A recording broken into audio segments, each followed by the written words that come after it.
भारत वर्षर यशस्वी प्रधानमंत्री नरेंद्र मोदी तांकर पुरी आगमन होईछि। आगामी 20 तारीख सकाळ 7:40 रे से पुरी रे पहुँचे एवं आमे सारा भारत वर्ष ए प्रोग्राम मध्य अनै बसछि एवं से दिन मध्य भारतर विभिन्न जगार भोट ग्रहण होउतला बेले मोदी सारा भारतर मंगल कामना पाई ओडिशार मंगल कामना पाई ओडिशार सरकार गठन पाई से प्रभु जगन्नाथ निकट में प्रार्थना करने पुरी आसुचंती एवं सेथिपाई पुरी बीजेपी ओडिशा बीजेपी एवं अन्य राज्यर मध्य कार्यकर्ता मान एठी आसी लागि पड़िछंती। आमे मेडिकल छक ठारू श्रीमंदिर पर्यंत ए प्रोसेसन करिवो एवं एथिरे विभिन्न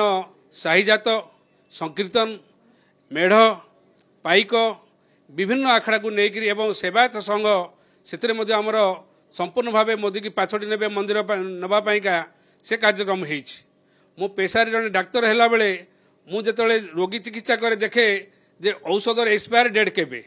एवं औषध जो दिन एक्सपायर डेट थी ताकू से औषध को आम फोपाड़ी दो कारण रोगीर हितरे कामर लगे ना। ठीक से भली मोदी होती सारा विश्वर राजनीति चिकित्सा क्षेत्र जड़े विज्ञ चिकित्सक तेणु से जानी ओडिशार जो सरकार अच्छी तार एक्सपायर डेट पाखी जाइछि तेणु मोदी कहउछंती से एक्सपायर सरकार ये चलिब नाही ताकू आगामी दिन में फोपाड़ी दियो एवं सद्य बीजेपी सरकार ओडिशा रे आसु ओडिशा रे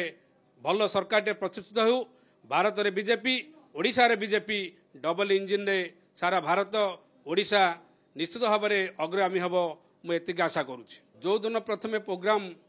आमे हस्तगत है जे मोदी पुरी आसुचंती ता परे परे सारा ओडिशा रे गली कंदी रे जनसाधारण मन रे भाई युवक भौणी मानकर मन रे एवं समग्र ओडिशा रे सबडे आज आनंद खेली जाइछि जे मोदी निश्चित भाव में ओडिशा को निज आपणार करिसंती तेणु सेथिपाई से लक्षाधिक लक्ष लक्ष निमंत्रण पत्र मध्य मोदी पठेइचंती। आमे विभिन्न क्षेत्र को पठेइछु दल मत निर्विशेष समस्त को निमंत्रण कर मोदी जे मु जाऊँगी ओडिशार मंगल कामना प्रभु जगन्नाथ को प्रार्थना करी एवं आपण समस्ते आसतु मो साथी सामिल होगी प्रभु जगन्नाथ को प्रार्थना करवा ओडिशार मंगल हो ओडिशार बीजेपी सरकार हो।